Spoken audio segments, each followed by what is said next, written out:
با سلام. گفتگو درباره باران. 19 سال قبل از اینکه تصمیم مرگ بگیرید، نورا سید در گرمای کتابخانه کوچک مدرسه هارلین در شهر بتفورد نشسته بود. او پشت میزی نشسته بود، به صفحه شطرنج خیره شده بود.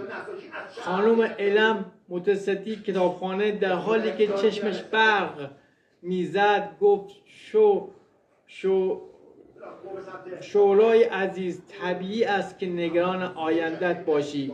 خانم الم اولین حرکت خود را انجام داد. او سربازی را روی ردیف سفید حرکت داد و ادامه داد که البته تو نگران امتحانات خواهی بود، اما نورا، تو میتوانی هر چیزی که میخواهی باشی.